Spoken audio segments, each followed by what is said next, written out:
బెజవాడలో petrol bunk సిబ్బందిపై blade batch బెదిరింపులకు దిగుతున్నారు. బాటిళ్లలో పెట్రోల్ పోయకపోతే తగలబెడతామని బెదిరిస్తున్నారని పెట్రోల్ బంకుల నిర్వాహకులు వాపోతున్నారు. ఎన్నికల అనంతర పరిణామాలతో బాటిళ్లలో పెట్రోల్ పోయలేమని పెట్రోల్ బంక్ ఓనర్లు చెబుతున్నారు. బ్లేడ్ బ్యాచ్ బెదిరింపులతో పెట్రోల్ బంక్ నిర్వాహకులు ఆందోళనతో గడుపుతున్నారు. రాత్రిపూట రక్షణ కల్పించాలని కోరుతున్నారు.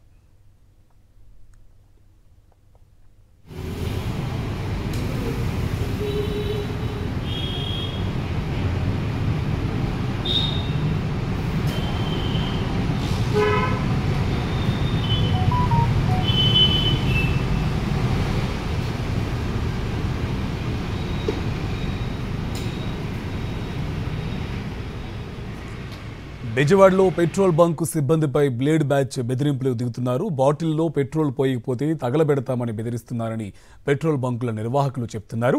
ఎన్నికల అనంతర పరిణామాలతో బాటిల్లో పెట్రోల్ పోయలేమని పెట్రోల్ బంక్ ఓనర్లు చెబుతున్నారు. బ్లేడ్ బ్యాచ్ బెదిరింపులతో పెట్రోల్ బంకు నిర్వాహకులు ఆందోళనతో గడుపుతున్నారు. రాత్రిపూట రక్షణ కల్పించాలని కోరుతున్నారు. ఇదే అంశానికి సంబంధించి మరింత సమాచారం కరెస్పాండెంట్ అశోక్ మనకి ఫోన్ లైన్లో అప్డేట్స్ అందిస్తారు. అశోక్, అప్డేట్స్ ఏంటి? బెజవాడలో బ్లేడ్ బ్యాచ్ బెదిరింపులు దిగుతున్నారు, అప్డేట్స్ ఏంటి?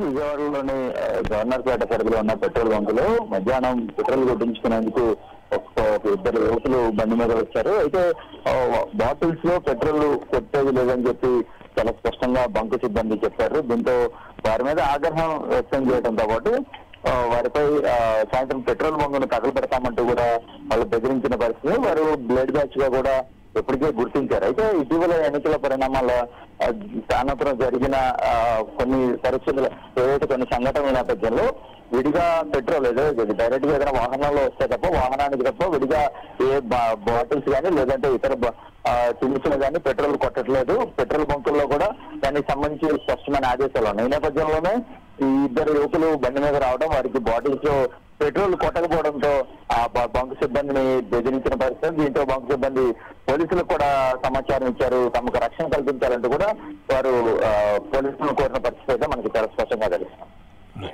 Thank you Ashok.